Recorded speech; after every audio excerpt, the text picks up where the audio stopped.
తాకట్లో ఉన్న మీ బంగారాన్ని విడిపించి ఆ రోజు ఆన్లైన్ రేటుకి కొంటాం. Sharma gold company. నమస్కారం, సుమన్ టీవీకి స్వాగతం. నేను గీతాంజలి. 2026వ సంవత్సరంలో ద్వాదశ రాశుల వారి జాతక ఫలితాలు ఏ విధంగా ఉండబోతున్నాయి తెలుసుకుందాం. వివరించేందుకు ప్రస్తుతం మనతో పాటు ఉన్నారు భారతీ శంకరపీఠం వ్యవస్థాపకులు, ప్రముఖ ఆధ్యాత్మికవేత్త బ్రహ్మశ్రీ అన్నవరపు తిరుపతిమూర్తి అవధాని గురువు గారు. వారితో మాట్లాడదాం. గురుగారు నమస్కారం అండి. ఓం శ్రీ మహాగణాధిపతయే నమః. గురుగారు, 2026వ సంవత్సరం సింహరాశి వారి జాతక ఫలితం ఏ విధంగా ఉండబోతోంది? చాలా జాగ్రత్తగా ఉండాలి. ఎందుకండి? అనుకున్నటువంటి ప్రతి పనిలోనూ కూడా తలకిందులుగా అయ్యేటువంటి పరిస్థితులు సుస్పష్టంగా కనిపిస్తున్నాయి.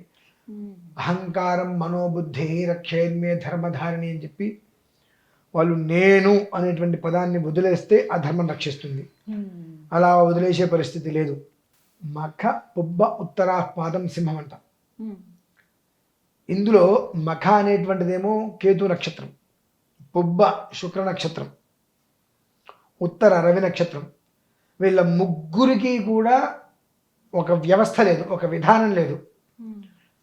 కలిసి వచ్చిందా నా అంత అదృష్టం వాళ్ళు లేదంటారు, తేడా వచ్చిందా నేను ఏం చేసిన నా కర్మంతే నా రాతంతే ఎందుకు కొట్టుకుంటారు. రెండిట్లలో కూడా వాళ్ళకి వాళ్ళే సాటి. అలాగే కాస్త కలిసి వచ్చిందే వీళ్ళకి ఎదుటివాడు విధవ అంటారు. అసలు కనిపించారు ఎదుటి వాళ్ళు వీళ్ళ కంటికి. అంటే నేను ఒక మనిషిని ప్రత్యేకంగా అన్నట్లా ఆ సింహరాశి ఇప్పుడు జరిగేటువంటి స్థితి, ఎలా ఉంటుంది? ఇప్పుడు జరిగేటువంటి స్థితి వీళ్ళకి ఈ అనువర్తనం తీసుకొని వస్తుంది. ఇప్పుడు నేను మీకు ఏదైతే చెప్పానో అది ఇప్పుడు తీసుకొని వస్తుంది. అందుకే నేను మొట్టమొదటి జాగ్రత్తగా ఉండాలి అని. నిన్నటి వరకు మొన్నటి వరకు రేపటి వరకు నువ్వు ఎలా ఉంటావో అనవసరం. డిసెంబర్ 28వ తారీఖు నుండి యుగాది వరకు అతి జాగ్రత్తగా ఉండకపోతే ఎక్కడ మొదలు పెట్టామో అక్కడికి వెళ్ళిపోక తప్పదు. మొదలుపెట్టిన చోటుకే వెళ్తాం. అది ఆనవాయితీగా ఉంది వీళ్ళకి. మామూలుగా ఒకవేళ ఏ కారణం చేతనైనా కొంతకాలంగా ఈ ఆనవాయితీ అనేటువంటిది లేకుండా ప్రశాంతంగా జీవితం గడుస్తుంది అంటే వాళ్ళకి ఇప్పుడు వస్తుంది మళ్ళీ మొదలు. కాబట్టి క్షణం చిత్తం క్షణం విత్తం అనేటువంటి దాంట్లో ఒక నిర్ణయం తీసుకునే ముందు 10 సార్లు కాకపోతే 100 సార్లు ఆలోచించి నిర్ణయం తీసుకోవడం చాలా ఉత్తమం. ఇంకొకటి, వీళ్ళకు ఉండేటువంటిది నీ అంతటి గొప్పవాళ్ళు లేడు అని అంటే ఏదైనా చేస్తారు. కాబట్టి ఎదుటి మనిషికి ఏ విషయంలో అయినా షూరిటీ పెట్టాల్సిన పరిస్థితి వస్తే జాగ్రత్త. పెట్టకు. షూరిటీ అత్యంత ప్రాణ స్నేహితుడే కావచ్చు, షూరిటీ పెట్టకు. పెట్టి ఆ తర్వాత జుట్టు పట్టు కొట్టుకు చచ్చేదానికన్నా ముందర స్థితిగానే షూరిటీ పెట్టకుండా ఉంటే చాలా ఉత్తమం. ఇందులో కొన్ని లగ్నాలు ఉంటాయి పాపం. ఆ లగ్నంలో జన్మించిన వారి పరిస్థితి ఎలా ఉంది అంటే, నీకు బెల్ల మొక్క పెడతాను అంటే ఈ మార్బుల్ స్టోన్స్ ఉంటాయి కదండి, అటువంటి కొండలు ఉంటాయి కదా, నాకు చెప్పేస్తారు ఇంత బెల్లం మొక్కకి. వాళ్ళకి ఏంటంటే వీళ్ళు నా చేతి ఎందుకు ఈ పని చేయించుకుంటారని అర్థం చేసుకో. అర్థం కాదు వాళ్ళకి. నాకు బెల్లం మొక్క వస్తుంది, ఈ టైంలో నాకు ఆ బెల్లం మొక్క ఇంపార్టెంట్, అదే కొండ నాకెందుకు అని చెప్పి ఆ బెల్లం మొక్క కోసం తన దగ్గర ఉన్నటువంటి గ్రనైట్ కొండ ఉంటే, ఆ గ్రనైట్ మార్బుల్స్, ఆ గ్రనైట్ కొండ తన పేరు మీద ఉంది అంటే ఇవాళ ఇచ్చేటువంటి ఈ బెల్లం మొక్క కోసం గ్రనైట్ కొండ ఇచ్చేస్తారు.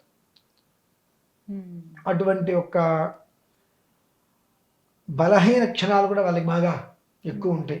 కనుక ఏ క్షణం ఏ రకంగా ఉంటున్నాము, మనతో ఎవరు ఎలా మాట్లాడుతున్నారు, ప్రేమగా మాట్లాడుతున్నారా, ద్వేషంగా మాట్లాడుతున్నారా, కోపంగా మాట్లాడుతున్నారా, కుతూహలంగా మాట్లాడుతున్నారా, అది గమనించుకో. ప్రేమగా మాట్లాడుతున్నారా, ఒక మోస్తరి మాత్రమే నమ్మినట్టుగా ఉండి నమ్మద్దు. ద్వేషంతో మాట్లాడుతున్నారా, పక్కన పెట్టి. కోపంతో మాట్లాడుతున్నారా, వాళ్ళని తీసుకొచ్చి నువ్వు ఇంట్లో కూర్చోబెట్టుకు, నువ్వు బాగుపడతావు. ప్రత్యక్షే ప్రియ వక్తారం పరోక్షే కార్యనాశనం. నీ ముఖం మీద నువ్వు చేసే తప్పు అని చెప్పిన వాడిని మాత్రం నువ్వు ఎప్పుడూ నమ్ము. కానీ మన తత్వం ఏంటంటే, నువ్వు చేసిన తప్పు అనగానే నువ్వే తప్పు చేసావు, మీ వాళ్ళందరూ తప్పు చేస్తారని చెప్పి తిట్టేస్తాం మనం. సింహరాశి వారికి ఏమిటి అంటే, గతం గురించి నేను మాట్లాడను, వర్తమానం ఎలా ఉందో అది వాళ్ళ ఇష్టం. 28వ తారీఖు నుంచి ఉగాది వరకు జరగబోయేటువంటివన్నీ. కాబట్టి ఆచి తూచి అత్యంత జాగ్రత్తగా ప్రతి దాంట్లోనూ కూడా తొందరపాటు లేకుండా వ్యవహారం చేసుకోగలిగితే నిలబడతారు. కొంతమందికి ప్రభుత్వ రంగంలో ఉద్యోగం అంటే ప్రభుత్వంలో ఉద్యోగం చేసే వారు మాత్రం చాలా జాగ్రత్త. పదవిలు పోవచ్చు, బదిలీలు కావచ్చు, సస్పెండ్ అనేటువంటివి కూడా కావచ్చు. కాబట్టి ఏంటంటే అది మీ మంచితనం వల్ల కూడా కావచ్చు. ఒకవేళ నువ్వు ఎదుగుతున్నావు అని చెప్పి నీ మీద కక్ష కట్టచ్చు ఎదుర్కొంటవాడు, నీ మీద ఏదైనా చెప్పచ్చు. కారణం ఏదైనా సరే జరగబోయేది ఇది కాబట్టి అత్యంత జాగ్రత్తగా ఉండి కుదిరితే ఒక్కసారి జాతక పరిశీలన చేసుకొని గ్రహ ప్రభావంలో ఎంతవరకు నీకు గ్రహ బలం తక్కువ ఉంది అనేటువంటి విషయాన్ని వివరంగా తెలుసుకొని ఆ గ్రహ శాంతి అనేటువంటిది నిర్వర్తించుకోవటం. అంతకన్నా ముఖ్యం వల్లీ దేవసేన సమేత సుబ్రహ్మణ్యేశ్వర స్వామి ఆరాధన. అదేంటండి ఇందాక మీరు ముగ్గురికి కూడా సుబ్రహ్మణ్యేశ్వర ఆరాధన చెప్పారు,